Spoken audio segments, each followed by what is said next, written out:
अब देखो राम जी आए तो पक्षधर हो गए, सूर्य को ही सारा मौका दिया। ठाकुर जी आए तो पक्षधर हो गए, चंद्रमा को ही मौका दिया। लेकिन एक तो हमारी श्री बरसाने वाली वृंदावनेश्वरी राधा रानी, इन दोनों को मौका दिया। सुबह सुबह होती है जब ब्रह्म मुहूर्त सूर्य उदयमान हो रहे हैं। और एक श्री चैतन्य महाप्रभु, ये भी ऐसे काल में हुए कि सूर्य चंद्र दोनों आकाश में, सूर्य अस्ताचल को जा रहे हैं, चंद्र उदित हो रहे हैं। बड़े बड़े ऋषि, बड़े बड़े महात्मा, बड़े बड़े योगी, बड़े बड़े ध्यानी, बड़े बड़े नाम जापक सब आ गए गंगा के तट पर। और सब ने जैसे ही देखा ग्रहण शुरू होने वाला, उसी समय डुबकी लगा लगा करके सब अपने अपने पुरुष शरण में बैठ गए हैं। और ठीक उसी काल में, उसी नक्षत्र में, यहाँ बाहर सब चारों ओर से सच्ची मैया का घर घिरा हुआ है नाम जापकों से।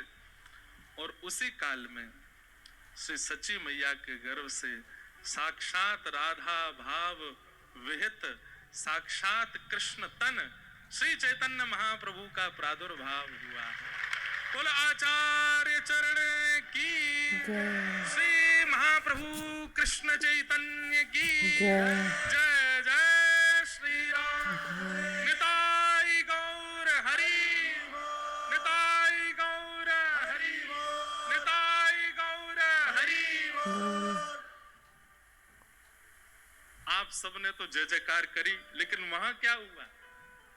जैसे ही ग्रहण लगा है और जितने ही आचार्य सब बाहर बैठे हैं अपनी अपनी मालाएं लेकर के, कोई देवी का ध्यान धर रहा है, कोई शंकर जी का ध्यान धर रहा है, कोई नारायण का ध्यान धर रहे हैं, कोई किसी का ध्यान धर रहे हैं, अपने अपने इष्टों का ध्यान धरने के लिए बैठे हैं। ग्रहण शुरू होते ही यहाँ पर चैतन्य महाप्रभु प्रकट हुए हैं।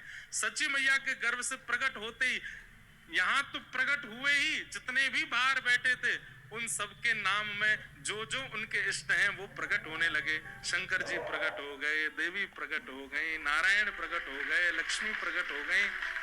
मानो जीवन भर जितना भी उन्होंने जब तप किया सबका फल मिल गया। आज ठाकुर जी प्रकट होकर के दर्शन देने लगे। लेकिन थोड़ी ही देर में देवी अंतर ध्यान हो गई, महादेव अंतर ध्यान हो गए, ठाकुर जी अंतर ध्यान हो गए, नारायण अंतर ध्यान हो गए, और सबके नेत्रों में एक गौर प्रकट हो गए, साक्षात चैतन्य प्रकट हो गए। वही चैतन्य महाप्रभु सबके चित्त में दृष्टि गोचर होने लगे और सब आनंद करने लगे। दौड़ से दूर से दौड़े आ रहे हैं कौन? अद्वैताचार्य जी नगाड़े बजाते हुए, शंखनाद करते हुए, श्री हरिदास ठाकुर जी नृत्य करते हुए आ रहे हैं। सब आचार्य जहां जहां थे सब दौड़ दौड़ करके आए हैं और आकर के श्री सच्ची मैया के घर पधारे हैं। और तभी देखते हैं आज कृष्ण गौर बन करके आए हैं, सच्ची मैया की गोद में लेटे हैं। सुंदर आनंद हो रहा है। हमारे सरस निकुंज की एक विशेषता बताएं। यहां पर स्वयं आचार्यों ने प्रकट होकर के अपने उत्सव मनवाए हैं। जिस प्रकार रेवासा में आचार्यों ने प्रकट होकर के नाभा जी से अपने चरित्र लिखवाए हैं, ऐसे ही यहाँ के सरस कुंज में श्री सरस माधुरी जी के आज्ञा देकर के और आचार्य चरणों को आज्ञा देकर के सब आचार्यों ने अपने उत्सव मनवाए हैं। तभी चैतन्य महाप्रभु भी प्रकट हुए सरस निकुंज में और आचार्य चरण को आज्ञा करते हैं कि हमारे जन्म की बधाई भी गाइए, हमारे जन्म का उत्सव भी मनाइए। इसलिए सब आचार्यों के उत्सव सरस निकुंज में मनाए जाते हैं। तो श्रीमद् भागवत भी भक्त चरित्र। एक प्रकार से देखा जाए तो भक्त बिना भगवान अधूरे। भक्त है ही नहीं तो ठाकुर जी भी अधूरे से ही हैं। कुछ कहा सुनाओगे फिर?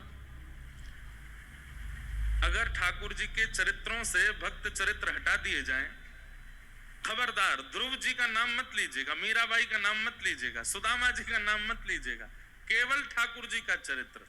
तो ठाकुर जी की लीला में भी यशोदा जी कौन है? वो भी भक्त हैं। गोपियां कौन है? वो भी भक्त हैं।